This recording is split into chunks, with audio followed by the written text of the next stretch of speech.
Hello guys, and welcome to my video, how to get rich in Minecraft. Now, there's a lot of things I want to talk about in this video, so it's going to be a bit of a longer one. The first thing that I want to talk about is villages. The reason I want to talk about villages is because trading with villagers may not seem like the best way to get rich, but trust me, if you know how to do it, it can be very overpowered. Now there's a select few villagers that I want to show you that are the ones you're going to use. You're going to use a toolsmith so you can get hoes, shovels, and pickaxes. You will need a armor smith so you can get up to full diamond gear. Right now it's level 1, so it's only telling me iron. A librarian so you can get better enchants. I'll go on about enchants later in the video. A Fletcher, so you can get your emeralds, and you can do this by trading sticks, like this, 32 sticks for 1 emerald. You will also need a weaponsmith. However, there is another way to get emeralds from the Fletcher. This little machine you see behind me is a tripwire hook duper. This will allow you to get infinite tripwire hooks, and it's not even that hard to build. I'll link a tutorial in the description. But basically, as you can see, this is just making the unlimited tripwire hooks. It's pretty cool, and with enough, and a master level Fletcher, there's a chance that I can sell tripwire hooks 32 for an emerald. It's a faster way to get emeralds than going around and mining leaves and wood for sticks. But what if you can't even find a village? Well, there's a way to solve that as well. Say you spawn in and you can't find a village at all. You're going to hit F3 and 1, 2 for tick, and again 2, but sometimes it'll be something else. You're going to hit block entities. Now I can see how there's a bell, and I can see that there is a chest. So I know that there is a village within my render distance, which means all I have to do is go to a high place, look around, and oh hey, look, there's a village. Now I want to talk about enchanting. Enchanting is a way to get powerful buffs on your tools that will help you win in PvP matches and mine even faster. So the first step to enchanting is getting XP. You need XP to enchant. There's a few ways to do this. One of the ways is from ores. These are the ores that you can mine to get XP. They are coal, diamonds, lapis, and redstone. Coal and redstone. Lapis and coal do not have a 100% chance to get you XP. However, I believe that diamonds and redstone do. See how if I break the deep slate coal, I get some. Diamonds, I get some. Lapis, I got some. And I got lucky. And I got a bunch of XP there. The other way to get XP is by killing mobs. You can kill passive mobs or hostile mobs. However, hostile mobs will earn you more XP. And you can see I got a bunch of XP there. The next thing I want to talk about is the enchantment table. Enchantment tables are what you use to get enchants. So, to create a max level enchantment table, you're going to place an enchantment table. Then you're going to place 1 bookshelf, 2, 3, 4, 5, 6, 7, 8, 9, 10, 11, 12, 13, 14, 15 bookshelves. Now I want to explain how to use the enchantment table. To use a max level enchantment table, you're going to need at least 30 levels. Take the item you want to enchant, put it in this slot. Then take lapis lazuli, you're going to need lapis, and put it here. Now you can pick from your enchant. I, for example, am going to pick sharpness 4. And you see, because I picked the max level, I got extra enchants. Sweeping Edge 3 and Unbreaking 3. But what if you don't have enough levels? What if you only have 27 or something like this? Well, you can actually fix this by doing something as simple as placing a block. So because I have 27 levels, you can see I actually can't get the max level enchant on this sword. I need 30. However, I can fix this by placing a single block, which will block off these bookshelves, lowering the level of the enchant table to 28. So now I can place another block, and I can afford my knockback too. The next thing I want to talk about is the anvil, because it's another way to add enchantments to your items. To do this, you're going to go to your anvil, you're going to place the item that you wish to have the enchantment on in the first slot, not the second, the first. Then you place your enchanted book.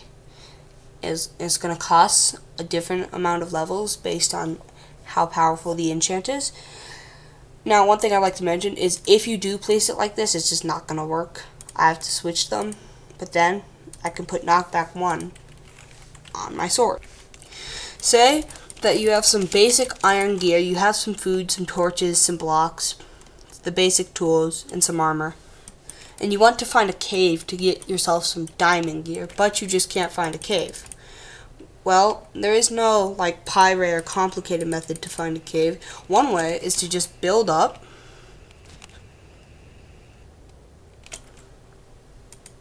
and go into your options, video settings, and see how my render distance is already maxed. Yours may be somewhere down at like 10. So you're going to take your render distance bar and slide it all the way up to 32. However, your PC might get laggy, so sometimes you might want to have a lower render distance. But as you can see, I can now see really far, and look, I can see cave there, cave there, cave there. There's some water there. There's a cave all the way over there. There's caves everywhere. Another thing that I want to mention about finding caves is finding caves through water. You can do this by going into a water cave and looking for like weird terrain generation. Like, for example, I need air. For example, see how this is like really sudden drop? Well, you can actually dig a few blocks. There's a good chance there will be a cave nearby or under it.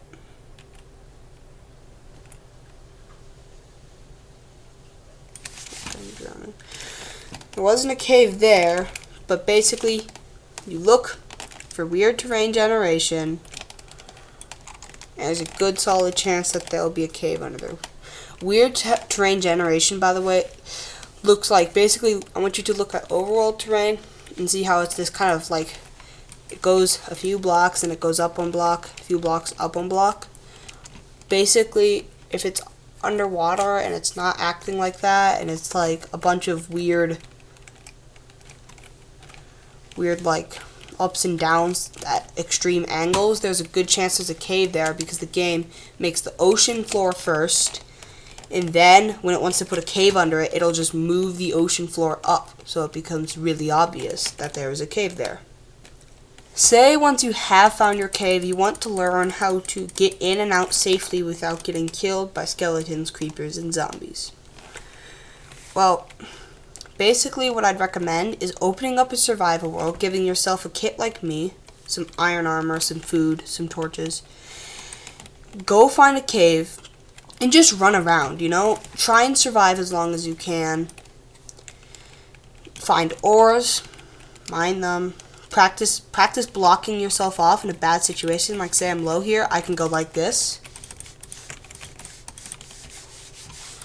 And boom, I'm safe and I can eat some food and heal. But basically, yeah, just wander, go mine loot. And one more thing I like to mention is getting out of caves. So, say you're digging out of a cave and you can't find the exit, so you want to dig straight up, but you're afraid because who knows, there could be gravel, right? What if you don't have torches? You can't save yourself, but there is an easy way to save yourself. Instead, I'm going to place a torch just so you guys can see. I'm going to mine 2 blocks into the wall and stay further onto this block. So that way, if gravel does fall onto my head, it'll actually just push me to the side instead of suffocating me. The final thing that I want to talk about in getting rich is the trial chamber. Now, I'm also going to put the link to the video on how to find the trial chamber in the description. It's one of my videos. It's awesome. You should check it out. But I do want to explain how they work a little bit. Now, say once you have found your trial chamber, you want to figure out how they work and how to loot it. So I blocked myself up so I can talk without getting shot at by a bunch of skeletons.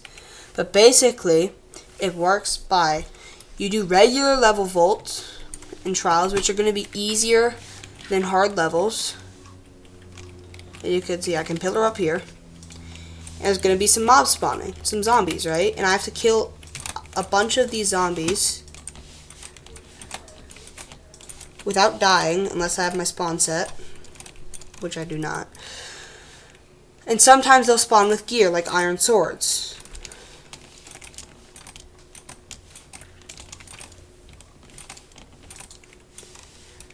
And then, if you're low, once again, block yourself up, eat some food, heal up,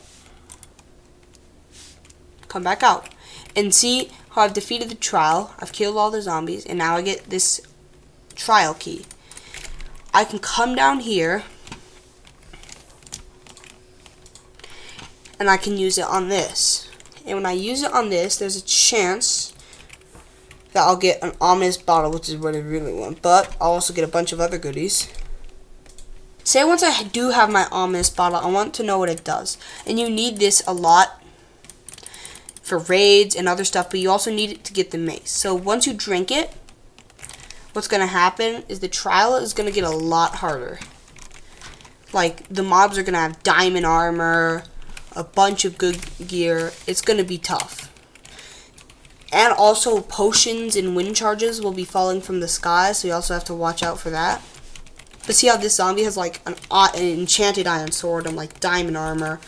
Like, realistically, there's no way you're doing this without full diamond, which is why you have to learn how to use the caves. That zombie just saved my life by hitting me. So that's why you have to do this after caving, because you need decent gear. But once, also see how that wind charge came from the sky and knocked me off. Once you have defeated it, you have a chance to get an ominous key. So basically you have to go around, kill a bunch of these mobs. Breezes are going to be really annoying, so sorry in advance. But basically, once you've killed enough of these, I get an ominous key. And the ominous key is how you get the mace. Because basically, you run around, right? And you probably want to escape the mobs for this, if you want to safely get the mace. But you can't use this key on any old vault. No, you need to use it on an ominous vault, which you can find in the bigger rooms. It'll look something like this. And this will give you a lot better loot, but it will also have a chance to get you the heavy core. And see, I did not get lucky there. I did not, unfortunately. I did not get the mace. But before I end the video, I do want to show you some tips on how to use the mace in a PvP situation. Okay, so as I said, before I ended the video, I wanted to give you some tips on how to use the mace. And there's 2 really efficient ways to deal a lot of damage with the mace. One of those is wind charges, which by pressing jump and right click at the same time, it launches you into the air, and you can switch to your mace and hit your target. But you can also use an elytra. Now the elytra strat is a little bit more complicated, and I don't even have it fully down. But it does a lot of damage because elytra falling blocks actually count for mace damage. Another cool thing is, if you have your mace enchanted with wind burst like I do, you can chain your hits together like this. and you can chain them together with an elytra or no elytra. You can also chain hits together with your elytra. I've turned on hitboxes for this so I don't miss as easily. But basically, you can go up, hit one, fly up again, and come down. And this really works well if you have a Windburst 2 mace, because you can actually use a Windburst to just go straight back down onto another target. Like that. Now it's kind of hard to do with Windburst 1, but that's basically how you use the mace. Anyways, I hope you enjoyed my video. Make sure to like and subscribe. It's totally free and helps out a ton. Anyways, thank you for watching. I'll see you next time.